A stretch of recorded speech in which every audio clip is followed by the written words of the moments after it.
So one of the things I want to keep thinking about is whether or not our biggest priority should be defending the BBC.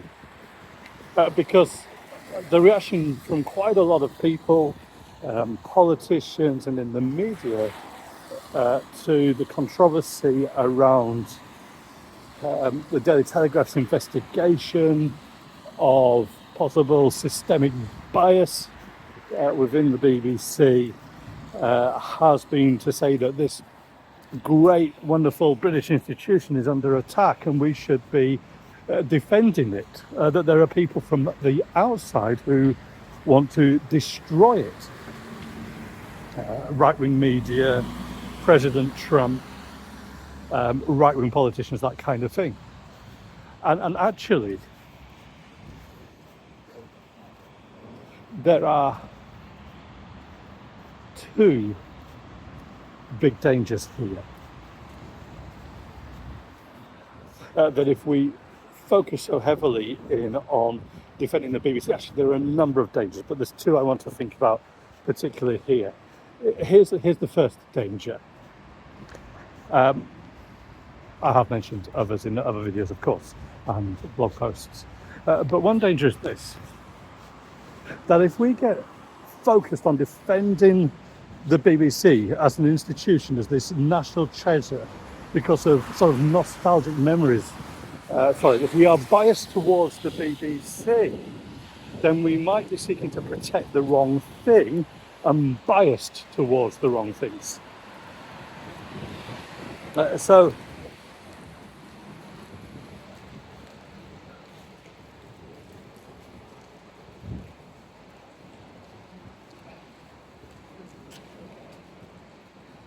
is it the BBC itself that really matters?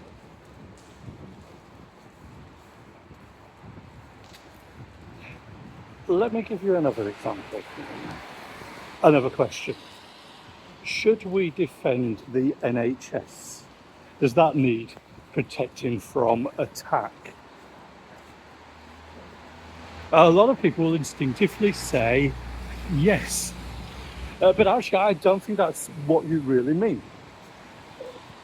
What you're concerned about when you talk about defending the NHS is the principle that healthcare should be provided to all. So there should be universal healthcare, free at the point of use, the point of delivery, so that people are not being hit by huge hospital bills, and that those that are unable to get expensive insurance are not able to access it.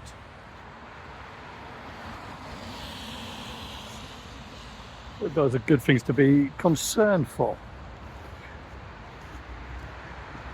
But that's not the same, is it, as saying we've got to protect the NHS as it is in its current form at all costs. Because if we do that, we will fail to recognise a number of things. We will miss the point that there are a number of areas and a number of places in which the NHS, as we sought to defend that institution without thinking about the principles behind it, is no longer delivering on that. That it doesn't deliver universal healthcare, free at the point of delivery, at the point of use. For years we've paid for prescriptions. It is now commonplace as well that most people will pay dental charges, and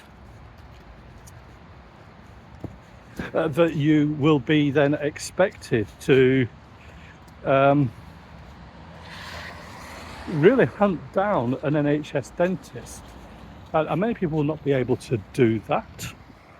There won't be an NHS dentist with space on their list for you. Also, lots of people are falling out of the system. That can be quite dangerous. I know of one situation where a serious health condition was missed because a person didn't have access to a dentist where it might have been spotted earlier. And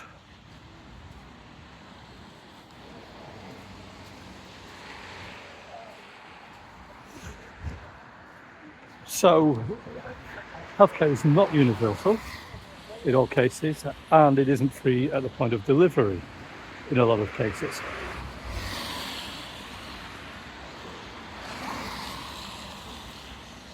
And it isn't being delivered effectively with such huge waiting lists, with challenges in terms of staff shortages and pay and all those kinds of things. So there's another example where we would say, hold on, actually, what is important? And we would recognise that the NHS has gone through different iterations and different forms, and that the NHS as it is today in 2025 is not what it was like in 1985 or 1945, and in some cases that might be for the better, and in some cases that might be for the worse. But what is important is that principle, and how do we deliver on that? How do we actually protect people and look after people? And similarly with the BBC, we can be so focused in on defending this institution because of its name, because of its past reputation, because of our own feelings of affection towards it, and forget that the BBC was set up to do a job. It was set up to be a broadcaster provided by the state, but not like your sort of how you might think of state broadcasters in a lot of countries. Not there either on the one extreme to produce propaganda for the government, the regime, nor to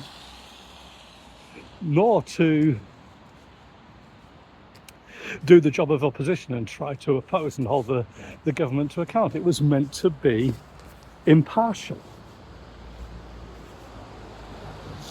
But also that this broadcaster's remit was wider than providing news and opinion, but rather was set up to deliver radio and later TV content. And so what it was set up to do was to provide impartial, thoughtful content, but also good quality content in terms of news, in terms of drama, in terms of commentary, in terms of music. So it has this objective of education and culture.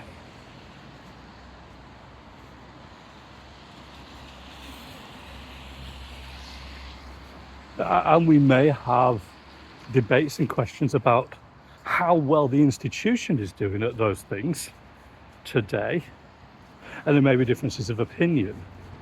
And there may also be differences of opinion about how we should go about delivering on those objectives in the future. So I want to suggest that if we focus on defending the institution or defending specific individuals and employees, then we might miss the need to defend those principles. So there is the first big danger, and that will hopefully generate a lot of, if we actually start to talk about that, that might generate a better debate. But here's the second danger, that if we are locked in on defending one institution, then we might miss the risk, both to other institutions and more importantly to other principles. But what do I mean by that?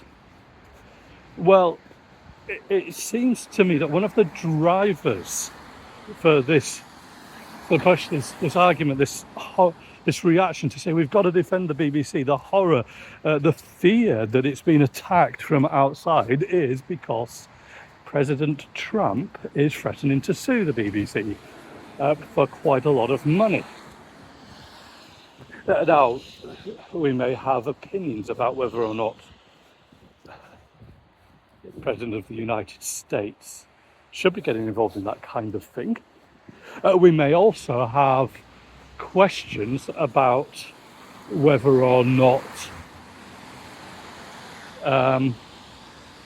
his case is legitimate. And I understand the argument there is that even if the BBC and the Panorama programme did distort some things that he had said by splicing them together, that actually the overall attack was fair and reasonable. And I've talked about the risks with that before, that actually you have got to deal with what a person actually has said and done, and that is crucial to integrity. But in the end, whether or not it's good form for a sitting president in a government to be taking a case which effectively puts him in the place of a private citizen, whether or not it's good form is open for debate. But the principle is this, actually, that it is for Donald Trump to decide whether or not he should take a case if he believes that he has been defamed, slandered, libelled.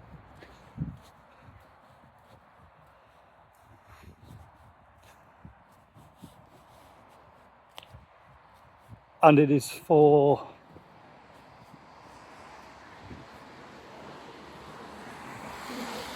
the courts to decide,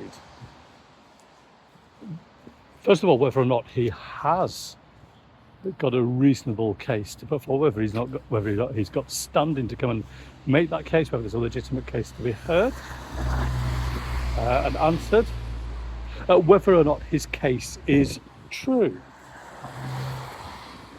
So it's for the courts to decide either in favour of Donald Trump or against him, if it gets that far.